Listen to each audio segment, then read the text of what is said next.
오늘도 우리 옆 사람들과 이렇게 인사하십시다. 말씀을 마음에 새깁시다.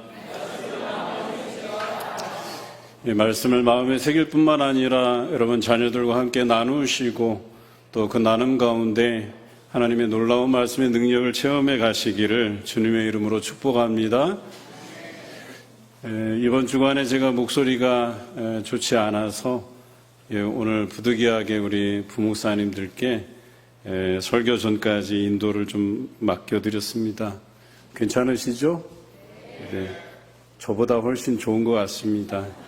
찬양도 잘 하시고 적지 않게 부담이었는데 오늘은 부담을 좀 줄일 수 있어서 우선 제가 은혜가 됩니다. 여러분에게도 동일한 은혜가 전해지기를 간절히 소원합니다. 오늘 우리가 맥추감사절로 지킵니다. 맥추감사절은 출애굽 당시에 그들이 처음 보리를 수확한 것을 기념해서 하나님 앞에 요제로 흔들어서 드린 것을 기념해서 지키고자 하는 절기입니다. 그래서 안식일 이튿날부터 계산해서 50일째 되는 날 맥추절을 지켰습니다. 구약 성경에는 이 맥추절이 그저 추수한 것들을 하나님께 감사함으로 드리는 그런 절기로 이해됐지만 신약 성경에서는 좀 더 확대된 개념으로 지키고 있습니다. 왜냐하면 예수님의 십자가 부활 사건 이후에 오순절 성령 강림절이 있었습니다.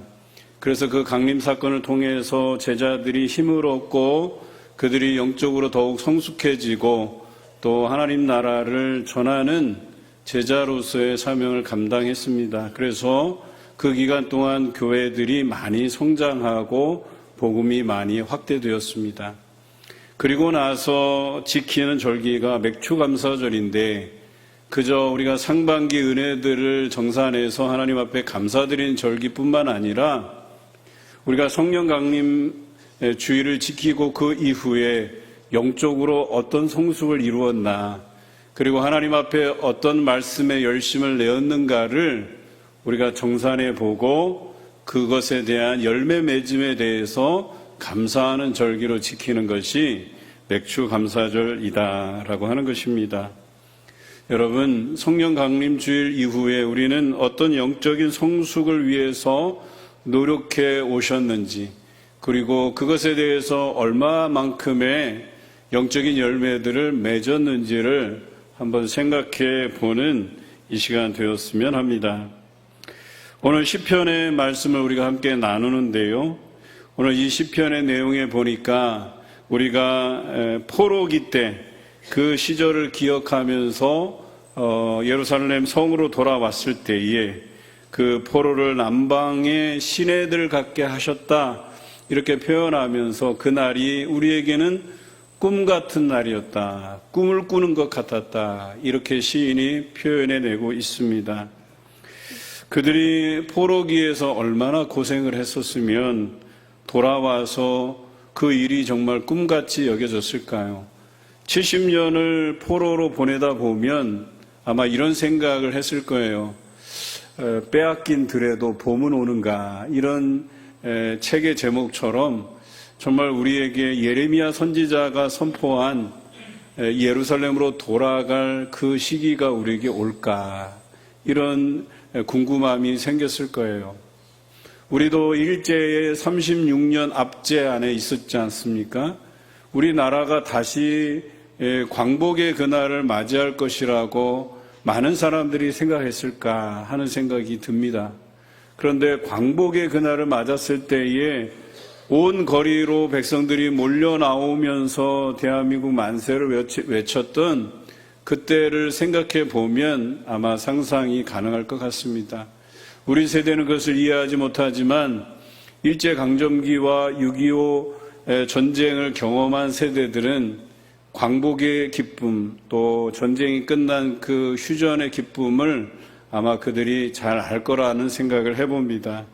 마찬가지로 오늘 말씀의 시인은 바벨론에 멸망하고 포로로 잡혀간 그 70년의 세월을 보내고 나서야 이제 예루살렘으로 돌아와서 그 꿈 같은 일이 자신들에게 일어난 것을 보고 하나님께 감사의 표현을 드렸다라고 하는 것이죠.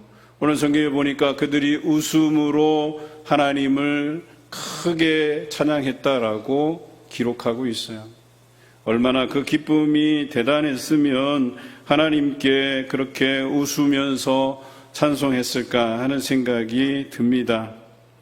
그런데 이 예루살렘으로 돌아올 수 있었던 이 일이 가능하게 하신 분이 하나님이시지만 또한 그 일을 이루어 가기 위해서 그 밑에서 눈물로 씨를 뿌리며 기도했던 사람들이 있었기 때문에 가능한 일이 아닐까 생각합니다.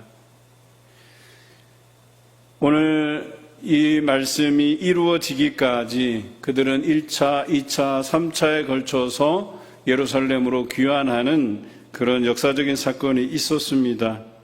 1차 때는 스룹바벨을 중심으로 해서 그들이 돌아와서 무너진 예루살렘 성전을 재건했습니다. 2차 귀환 때는 에스라를 중심으로 해서 무너진 신앙 또 하나님의 말씀을 회복하는 그런 시간들로 채워졌습니다. 그리고 3차 귀환 때는 느헤미야를 중심으로 해서 무너진 예루살렘 성벽을 다시 쌓고 사회개혁을 이루어냈습니다. 그러니 이 모든 일에는 그 일들을 위해서 하나님께 세우신 인물들이 있고 그 사람들의 눈물의 기도를 통해서 울며 씨를 뿌리는 그 행위들을 통해서 이루어진 역사적 사건임을 우리가 알 수 있겠습니다. 그 사건은 오늘 본문에서는 막혔던 시냇물이 흘러서 역사의 새로운 물줄기를 이루는 것과 같다 이렇게 표현하고 있습니다. 여러분, 우리도 마찬가지로 그런 역사를 경험했지요. 일제압제, 6.25 전쟁 바로 그것입니다. 그러나 그것을 이겨내고 우리가 지금까지 새로운 역사의 물줄기를 이루어낼 수 있었던 것은 비단 우리와 함께 하신 그 하나님의 놀라우신 역사하심 뿐만 아니라 그 아래에서 여전히 눈물로 울며 씨를 뿌리러 나가는 사람들과 또 이 나라와 개인들을 위해서, 가정들을 위해서, 교회들을 위해서 기도한 기도의 사람들이 있었기 때문에 가능한 일인 것입니다. 그래서 산업화와 민주화를 거쳐서 오늘에 이르게 되었다라고 하는 것이죠. 저는 이런 시대를 맞이할 수 있는 것에 대한 감격을 가지고 오늘 이 말씀을 준비합니다. 그래서 이것을 가능하게 한 그 하나님의 놀라운 약속의 말씀을 믿고 눈물로 씨를 뿌리며 기도했던 그 위인들을 한번 소개하고자 합니다. 우리가 그 위인들을 본받아서 여전히 이 나라와 이 교회와 여러분 가정과 개인을 위해서 기도해 가시기를 주님의 이름으로 기원드립니다. 첫 번째는 다니엘이었습니다. 이 다니엘은 포로기 때에 1차로 끌려온 사람이었습니다. 그와 함께한 세 친구가 왕의 진미를 먹으면서 그 제국을 위한 이 제국을 아름답게 세워가기 위해서 그 나라 사람들뿐만이 아니라 포로로 잡혀온 이들 중에서 명석한 이들을 뽑아 그들을 관리하는 제도가 있었어요. 다니엘도 그 중에 한 사람이었습니다. 그러나 다니엘은 왕의 진미를 먹기를 거절하고 하나님께서 주신 그 말씀, 율법에 기록된 음식의 규례대로 자기는 그 음식의 규례를 지키겠노라고 다짐을 했었습니다. 그래서 환관장에게 구하죠. 내가 왕의 진미를 먹지 않도록 하나님께서 정하신 이 음식의 규례를 지키게 해달라고 요구하죠. 그래서 환관장은 그 음식 규례를 지킨 다니엘과 왕의 진미를 먹은 다른 소년들을 비교해서 너희가 윤택하다면 그것을 용납해 주겠다고 이야기합니다. 그런데 나중에 보니 왕의 진미를 먹은 자들보다 다니엘과 세 친구가 더 그 얼굴이 윤택함을 보고 그가 하나님의 말씀을 지킬 수 있도록 허락해 주었죠. 이 사건이 있은 후에 다니엘은 바벨론의 총리로 세워집니다. 뿐만 아니라 바벨론이 무너지고 페르시아가 새롭게 세워졌을 때에도 총리의 역할을 수행하게 됩니다. 그리고 그 페르시아의 초대 왕이었던 고레스가 모든 포로민들을 고향으로 돌려보내는 그 칙령을 발표하는데 일조하게 됩니다. 이렇게 이 일들을 가능하게 하신 그 하나님 뿐만 아니라 그 하나님의 약속을 믿고 하나님의 세워주심을 믿고 기도했던 다니엘이 있었기 때문에 그들이 포로 생활을 끝내고 예루살렘으로 돌아올 수 있었다라고 하는 것이죠. 다니엘서에 보면 다니엘이 얼마나 눈물로 기도했는지가 잘 기록되어 있습니다. 예루살렘 성전을 향해 열린 그 창문 아래에서 무릎 꿇고 하루 3번씩 나라를 위해서 기도했던 다니엘이었습니다. 하나님께서는 그 기도를 들으셨습니다. 그리고 70년 포로기를 마치고 고향 땅 예루살렘으로 돌아올 수 있도록 하나님께서 인도해 주셨다라고 하는 것입니다. 여러분, 이와 같은 일이 물론 하나님의 능력으로 가능한 것이지만 이 능력의 일들을 이루시기 위해서 기도하는 사람들을 세워가신다라고 하는 것입니다. 바로 다니엘이 눈물로 씨를 뿌렸고 눈물로 기도했던 그런 인물이었습니다. 그것을 통해서 우리가 배울 것이 있다면 우리도 이와 같이 어려운 한때를 지날 때에 코로나와 같은 이 어려운 지경에서 기도했던 모습들을 우리 다시 한번 재확인하는 시간이 되었으면 좋겠습니다. 우리가 예배드리기를 열망했던 그때를 한번 떠올려 보시기 바랍니다. 정부에서는 방역으로 인해서 그 방침을 지키기 위해서 예배당에 얼마 되지 않는 인원만 가지고 최소 인원만 가지고 우리가 온라인으로 예배드렸던 그때가 있지 않았습니까? 또 그 규제가 점점 풀리면서 예배당에 나와서 우리가 눈물로 예배드렸던 그 기억들이 있지 않습니까? 오늘 이렇게 우리가 마스크를 벗고 예배드릴 수 있는 이것도 그 기도들이 있었기 때문에 가능한 것이라고 저는 여겨집니다. 마찬가지로 여러분 인생에서 이와 동일하게 어려움들이 경험될 때 눈물로 기도하는 그 모습을 잊지 마시기 바랍니다.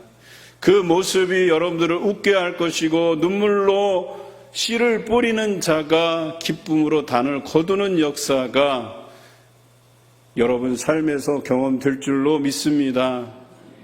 그래서 눈물로 기도하는 것이 중요합니다. 두 번째 눈물로 기도한 사람은 에스겔 선지자였습니다. 그도 포로기에 끌려와서 그 포로기 70년을 같이 했습니다. 에스겔 선지자는 이 백성이 왜 망하게 되었는지, 그들이 하나님을 잘 섬기지 못해서 또 우상들을 섬기고 하나님의 말씀들을 잘 지키지 못해서 생겨난 것임을 그들에게 이야기해주고 그들을 설득했어요. 우상들을 버리고 하나님의 말씀을 제대로 지킬 것에 대해서 강조했어요.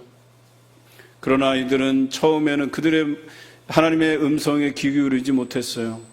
예레미야 선지자가 70년 포로기를 지내게 될 것이라고 그렇게 강조했음에도 불구하고 이들은 몇 년이 지나지 않아서 에스겔 선지자를 찾아와서 이 포로기 생활이 언제 끝나겠느냐고 묻게 됩니다. 이때 에스겔 선지자가 그들을 설득하죠. 너희의 죄가 죽을 정도의 죄악이었다는 거예요. 너희를 다 몰살시켜도 할 말이 없을 만큼 그 중대한 죄를 저질렀는데 그럼에도 불구하고 너희를 살리셔서 이 바벨론 땅에서 포로기를 지내지만 너희로 먹을 것이 있게 하고 입을 것이 있게 하고 잠잘 곳을 주시고 심지어 결혼해서 자녀들을 번성하게 할 수 있는 그런 은혜를 입게 하셨는데 너희가 70년도 되지 않아서 이렇게 하나님 앞에 불평하는 것이 옳으냐라고 되물었습니다. 그때 백성들은 에스겔 선지자의 이야기를 듣고 회개하기 시작하죠. 그래서 70년 포로기를 하나님 앞에 회개하는 모습으로 그리고 하나님의 말씀에 귀 기울이면서 그 말씀대로 실천해 가는 삶으로 그 70년을 보내게 됩니다. 여러분, 이 에스겔이 얼마나 답답했겠습니까? 백성들을 설득해 가는데 처음에는 그 70년 포로기에 대한 이해도 없이 그저 자신들이 이 불편한 삶이 언제까지 지속되겠느냐, 언제 끝나느냐 이렇게 묻는 것이 한심스러웠을 거예요. 그러나 하나님께서 주신 그 인내로서 눈물로써 씨를 뿌리고 기도함으로 그들을 열심히 가르치고 설득해서 결국에는 그 백성들이 하나님께로 돌이키고 회개하고 70년의 그 세월들을 하나님의 거룩한 백성이 되기 위해서 힘쓰고 노력했다라고 하는 것입니다. 에스겔의 그 눈물이 있었기 때문에 이들이 그 70년을 포기하지 아니하고 새로운 희망 가운데 살 수 있게 되었다라고 하는 것이죠. 그리고 드디어 그들이 예루살렘으로 돌아와서 그 벅찬 감격을 가지고 내가 꿈꾸는 것 같았다라고 하는 이 고백을 하나님께 드릴 수 있었던 것입니다. 우리도 약속의 말씀을 믿고 눈물로 기도할 때 이러한 벅찬 감격의 순간을 누릴 수 있게 되는 것입니다. 여러분 잊지 마시길 바라요. 여러분 인생에 반드시 고난이 찾아오고 고비가 찾아옵니다.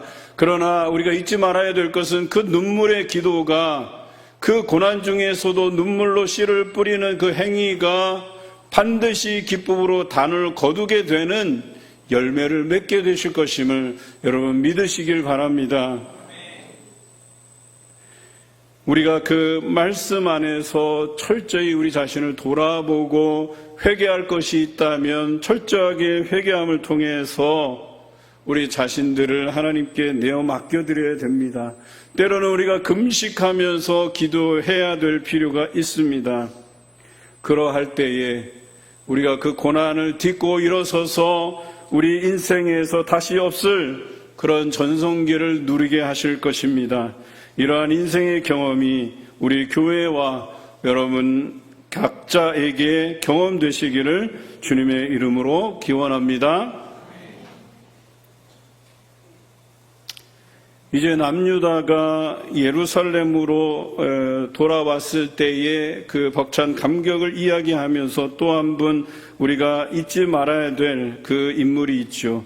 바로 에스라라고 하는 인물입니다. 2차 포로기 귀환 때에 백성들을 이끌고 돌아오는 길에 바벨론 땅에 있는 강 아하와 강변에서 장막을 거기서 짓고 3일 동안 그들이 거기에 거주하면서 금식을 선포하고 기도했던 그 기억입니다. 에스라 8장이 기록되어 있는데요. 그들은 앞으로의 여정과 예루살렘에 도착해서 그들이 어떻게 살아갈 것인가를 고민하며 그 강가에서 3일 동안을 금식하며 눈물로 씨를 뿌리며 기도했던 모습을 우리가 기억합니다. 여러분, 그런데 이곳에서 눈물로 기도했던 사람들이 남유다 백성만은 아니었었어요. 그곳에 느디님 사람들도 섞여 있었다고 기록하고 있어요. 여러분, 느디님 사람들이 누굽니까? 여호수아가 가나안 땅을 점령할 때에 그곳에 거민들 중에, 가나안 거민 중에 기브온이라는 거민이 있었어요. 이들이 자신들은 이 하나님의 백성들에게 멸망당하지 않기 위해서 그들을 속입니다. 그래서 낡은 허름한 옷을 입고 음식도 다 썩은 음식들을 가지고 그들 앞에 서서 우리는 다른 지역에서 먼 곳에서 이곳에 왔다 하면서 자신의 신분을 속여요. 그리고 여호수아는 그들을 받아들입니다. 그리고 그 기브온 거민이 하나님의 언약의 백성이 됩니다. 그들을 레위 지파의 밑에 두고 하나님의 성전의 일을 하는 레위 지파들을 도와서 허드렛 일을 하도록 만들죠. 뿐만 아니라 그들이 정복 전쟁을 통해서 포로로 잡혀온 이들을 그런 허드렛 일을 시킴으로 인해서 하나님의 언약의 백성으로 삼았다는 사실이에요. 그들을 통칭해서 느디님 사람들이라고 한 거예요. 그런데 이들이 예레미야의 예언의 말씀대로 바벨론 포로기에 그들도 함께 참여하고 심지어 그 포로기가 끝나며 돌아오는 그 아하와 강변에서 3일 금식을 선포하고 기도하는 그 자리에 그들도 함께 하나님께 금식하며 기도했다라고 하는 사실이에요. 제가 왜 이 이야기를 드리냐면 이 봉산교회 119년 역사 안에 오랫동안 이 교회에서 신앙생활 해오신 우리의 선배들, 또 우리 장로님들, 또 우리 권사님들, 또 우리 안수집사님들, 우리 모든 성도들 함께 기도해 왔던 역사가 있는 거예요. 우리 교회가 이만큼 성장해 가기까지 눈물로 씨를 뿌리며 열심히 수고하고 헌신하고 봉사하고 기도함이 있었기 때문에 이 자리에 이를 수 있었다는 거예요. 그러나 또 한 가지 우리가 잊지 말아야 될 것은 오랫동안 이 교회에서 신앙생활을 해오신 분들뿐만 아니라 중간에 합류하신 다른 분들, 타 지역에서 오신 분들, 타 교회에서 오신 분들, 예수 믿지 않다가 예수 믿고 새롭게 우리와 함께 신앙생활 하시는 그런 분들도 하나님께서 언약의 백성으로 삼아 주셨다는 사실을 기억하시기 바랍니다. 그들도 우리 봉산교회 일원으로서 함께 눈물로 씨를 뿌리며 기도해 왔다는 사실을 기억하시기 바랍니다. 비단 이 교회에서만 생활하신 분뿐만 아니라 외부에서 오신 분들까지 이렇게 느디님 사람들처럼 언약의 백성으로서 그들이 기도했기 때문에 눈물로 씨를 뿌렸기 때문에 예루살렘으로 돌아올 수 있었다는 이 사실을 기억하시기 바랍니다. 오늘 여기 모인 사람들은 오랫동안 우리 교회에서 신앙생활에 오신 분들도 계시겠지만 또 이곳에 다녀가시는 분들도 계시고 또 얼마 되지 않으신 분들도 계실 거예요. 그러나 우리는 이 봉산교회의 한 일원임을 여러분을 함께 기억하셔야 돼요. 누가 소중하냐가 아니라 하나님의 언약의 백성으로서 다 소중하다는 이야기예요. 여러분 한 분 한 분의 눈물 어린 기도와 그 씨를 뿌림이 우리 교회의 미래를 만들어간다는 사실을 기억하시기 바랍니다. 오늘 여러분의 그 눈물 어린 그 기도, 울면서 씨를 뿌리는 그 행위가 다음 세대를 일으키고 우리 교회의 다음 100년을 기약할 수 있는 그런 눈물의 기도가 되실 줄로 믿습니다. 자, 이제 남유다가 예루살렘으로 돌아왔어요. 그들이 꿈꾸는 것 같았다 고백하면서 큰 웃음으로 큰 일을 행하신 하나님을 찬송했어요. 그러나 현실은 여전히 예루살렘 성벽이 무너져 있고 그래서 외부로부터 침략을 받기에 쉬운 그런 연약한 현실 안에 있었어요. 심지어는 사회개혁을 이루어야 되는 그 과제들이 산적해 있었어요. 어찌 보면 포로기를 끝냈다는 안도감에서 그들이 자신들의 삶에 분주하고 또 자신의 살 길을 도모했을 수도 있지만 그들은 그렇게 하지 아니하고 예루살렘에 돌아와서 여전히 울면서 씨를 뿌리면서 기도했다라고 하는 사실을 기억하시기 바라요. 그 눈물의 기도의 시작이 느헤미야로부터 시작되었어요.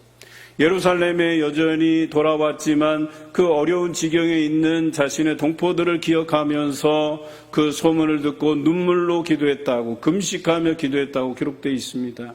그리고 페르시아 황제에게 자신을 백성들에게 돌아가게 해달라고 요청해요. 그가 돌아왔을 때 하나님 앞에 눈물로 기도하면서 무너진 성벽을 쌓기 시작합니다. 백성들도 덩달아서 눈물로 기도하며 씨를 뿌리는 행위들을 하게 되죠. 예루살렘 성벽도 쌓았어요. 사회 제도의 개혁도 이루었어요. 총독의 신분이었던 느헤미야는 총독의 녹을 먹지 않았어요. 그 사례를 거절했어요. 그리고 백성들은 고리대금하는 것을 멈추었어요. 지금으로 얘기하면 이자놀이 같은 거죠. 돈을 빌려주고 그 이자를 갚게 하는데 이자를 갚지 못하면 종으로 전락해버리는, 노예로 전락해버리는 이런 일들을 금지하고 행하지 않았다라고 하는 것이죠. 그들이 한마음 한뜻으로 이 개혁을 이루어냈다라고 하는 것입니다. 그러나 이 과정이 순탄치만은 않았어요. 1차 포로기 때 어땠어요? 예루살렘 성전을 재건하는데 사람들이 재건하다 말고 자기 먹고 살 길을 향해서 달려갔던 때가 있었어요. 그때 학개와 스가랴 선지자가 나타나서 너희가 어찌 하나님의 성전이 이렇게 제대로 세워지지도 않았는데 너희 먹고 살 길을 향해서 달려가느냐라고 책망하면서 하나님의 성전을 다시 건축할 것을 이야기해요. 그래서 그들이 회개하고 돌이켜서 하나님의 성전을 제대로 재건하게 되지요. 이런 과정을 통해서 그들이 쉬지 않고 여전히 미래를 향해서 눈물로 씨앗을 뿌리고 기도했던 탓에 결국에는 그들이 전성기를 이루게 되는 큰 기쁨을 맛보게 되었다는 사실을 기억하시기 바랍니다. 그래서 그들과 그들의 후손이 얼마간 그곳에서 인생의 전성기를 누리며 황금 세대를 구가했던 것을 여러분 기억하시길 바랍니다.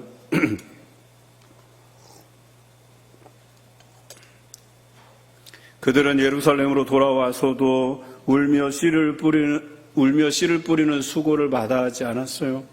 결국에 그들은 오늘 6절의 말씀처럼 반드시 기쁨으로 그 곡식단을 가지고 돌아오리라는 이 고백을 가능하게 만들었다라고 하는 것입니다. 오늘 시인이 과거에 일어났었던 이 일들을 토대로 해서 다시금 고백하고 있는 거예요. 그래서 오늘도 울며 씨를 뿌리러 나가는 자들은 반드시 기쁨으로 단을 거둘 것이라고 고백하고 있는 것입니다. 오늘 이러한 고백이 저와 여러분에게 있기를 원합니다. 그래서 여러분이 오늘도 이 성경의 교훈을 바탕으로 기도할 때 눈물로 씨를 뿌릴 때에 우리 교회와 여러분 가정에 미래가 있다는 사실을 기억하시기 바랍니다. 그러면 반드시 우리 교회가 그 열매를 얻게 될 것이고 여러분 가정이 열매를 얻게 될 것이고 여러분 개인이 놀라운 영적인 열매를 맺으실 줄로 믿습니다. 이러한 전성기를 맞이하기 위해 오늘도 울며 씨를 뿌리러 나가는 미래를 준비하는 그런 성도가 되시기를 주님의 이름으로 기원합니다.